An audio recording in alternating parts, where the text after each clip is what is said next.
साथ रहता है उसका हर चीज पवित्र ही रहता है, पवित्र ही रहता है। आज ये दोनों जोड़ी भी समय के सतगुरु के साथ इस सभा में बैठे हैं, इसलिए हर चीज यहाँ पवित्र है। उस वैदिक मंत्र के उच्चारण की भी जरूरत नहीं है। आओ प्यारी साध संगत जी, शादी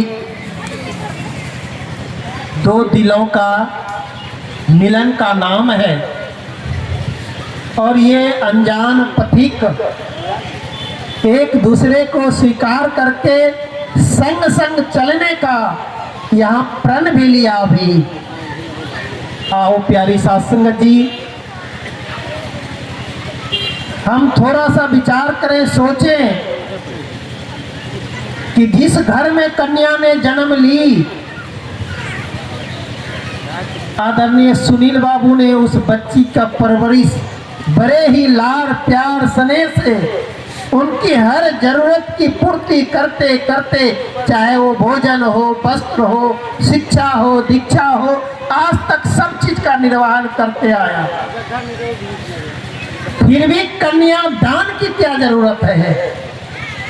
साथ संगत यह एक प्राकृतिक गुण है, गॉड गिफ्टेड है, नेचुरल है कि एक पौधा को जब हम लगाते हैं वो समय पा करके फूल भी देती है, वो फल भी देता है। इसलिए शादी की आवश्यकता होती है। माता पिता जिस लाड़ प्यार से बच्चे को पालन अभी तक करते आ रहे थे, साथ संगत वह आगे भी कर सकता था, लेकिन एक पति का प्यार वो नहीं दे सकते। इसलिए पति के प्यार प्राप्त करने के लिए कन्या अपने माता पिता भाई बहन समाज को छोड़कर पति के घर जाती है, चाहे ताकि उसे पति का प्यार मिल पाए। और वास्तव में जब वो पति के घर जाती है तो साथ वो पति के घर को ही अपना घर समझती है, पति के परिवार को अपना परिवार समझने लगती है, क्योंकि उसी का रियल में, हकीकत में उसी का वो परिवार है। किसी खास मौके पर कभी जब घर आती है, 2 दिन बीत जाए, 4 दिन बीत जाए, 5वां दिन कहने लगते मुझे जल्दी से विदा करो, मुझे अपना घर जाना है।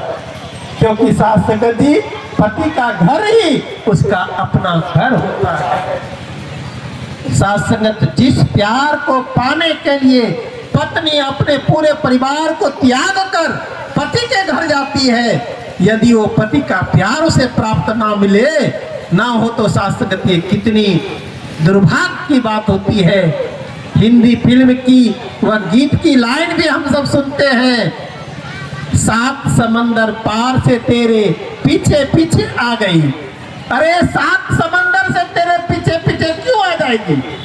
क्योंकि आपका इन्हें प्यार चाहिए, आपका इन्हें स्नेह चाहिए, आपका इन्हें दिल का वो मर्म चाहिए, वो दर्द चाहिए, जो दोनों एक दूसरे को समझ चुके हैं। साथ संगत जी, इसीलिए इस पवित्र बंधन को बड़ा ही मजबूती के साथ पकड़ना होता है। प्यारी साथ संगत जी, अभी भगवान राम और माता जानकी के शादी के भी जिक्र हुई, और साथ संगत जी जब जिक्र हुई तो हम सब जानते हैं कि भगवान राम और जगत जननी सीता जी की शादी होने के बाद मर्यादा पुरुषोत्तम प्रभु श्री राम जी महाराज जब अर्धांगिनी सीता को लेकर अयोध्या आने लगते हैं, हम जानते हैं कि जनकपुर नेपाल में है और नेपाल भारत के जस्ट बगल में सटा हुआ देश है। और नेपाल से जैसे चलते हैं भारत में प्रवेश करते हैं, नेपाल के सीमा से लगता हुआ बिहार का एक जिला है सीतामढ़ी, जहां माता अनसुईया के मंदिर है।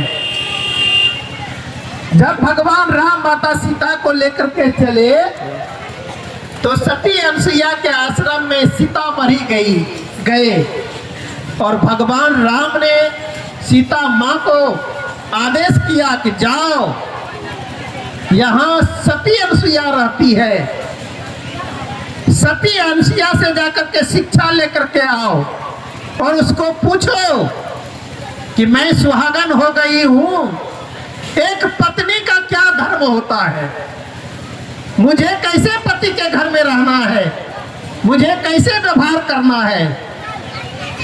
सात संगत जी, सीता माता सती अनसुईया के आश्रम गई, चरणों में नमस्कार की और कहने लगी, हे मां, मेरे पति ने आपके पास मुझे भेजी है, एक पत्नी का क्या धर्म है वह मुझे कृपा करके समझाएं।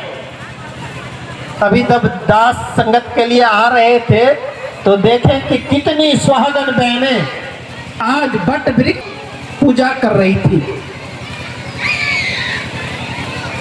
सती अनसुईया ने माता सीता को उपदेश किए कि बेटी, एक सुहागन के लिए कोई लंबा चौड़ा झमेला नहीं है,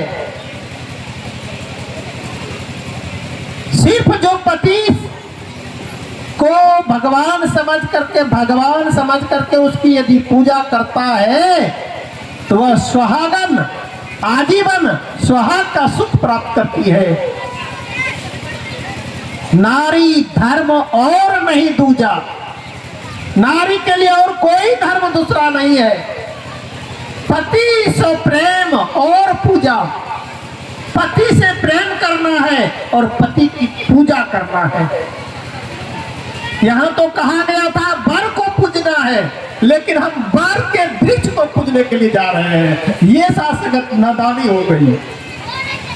जैसे किसी ने कहा, एक समूह में 20-25 लोग थे, एक व्यक्ति के कान में कह दिया, भाई एक बात जानते हो?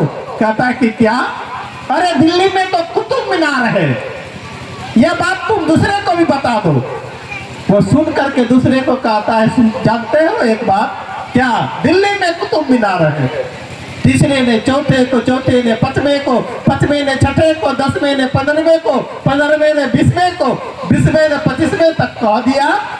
अंत में 25वें व्यक्ति से पूछने के लिए गया, भाई साहब बताओ क्या कहा उसने? वो व्यक्ति कहता है कि मुझे बताया गया है कि दिल्ली में कुतिया बीमार है। कहा तो कुछ गया था, लेकिन कई स्टेप से गुजरते गुजरते गुजरते गुजरते उसके अंदर इतनी मिलावट हो जाती है कि उसका सीधा अर्थ ही बदल जाता है। कहा तो गया था कि दिल्ली में कुतुब मीनार है, लेकिन वह कुछ स्टेप गुजरने के बाद दिल्ली में कुतिया बीमार है हो गई। कहा तो गया था सती अनसुईया के द्वारा कि पति की पूजा करना है, वर की पूजा करना है, लेकिन हम वर की वृक्ष की पूजा करने लगे। पति को तो पूछते नहीं, पति से पूजवाते जरूर हैं। आइए शासक जी, सच्चे पातशाह सतगुरु ने हमें समझाया कि एक नारी के लिए सबसे बड़ा धर्म है पति की पूजा। यह दीक्षा लेकर मां सीता अयोध्या नगरी पहुंचती है और ऐसा रीत चली आ रही है कि शादी के बाद पति पत्नी का मिलन की पहली रात होती है। हिंदी फिल्म भी बनी मिलन की रात। मिलन की पहली रात होती है और कहते हैं कि पति जो है पत्नी को मुंह दिखाई कुछ देते हैं, कोई गिफ्ट लेकर के उनके पास पहली रात जाते हैं। भगवान राम जब गए तो बिल्कुल खाली हाथ, कुछ भी लेकर के नहीं गए थे। माता सीता मन में अपेक्षा कर रही है कि कुछ तो गिफ्ट आज मिलेगा, लेकिन भगवान राम बड़े अदब से हाथ जोड़ करके कह रहे हैं, सीते आज इस पहली मुलाकात में तुम्हारे मन में भाव होगा कि कुछ गिफ्ट मिलेगा, लेकिन मैं कोई गिफ्ट लेकर के तो नहीं आया हूं। लेकिन आज मैं तुम्हें एक वचन देता हूं, एक वरदान देता हूं, एक मैं प्रण लेता हूं कि कि आज के बाद से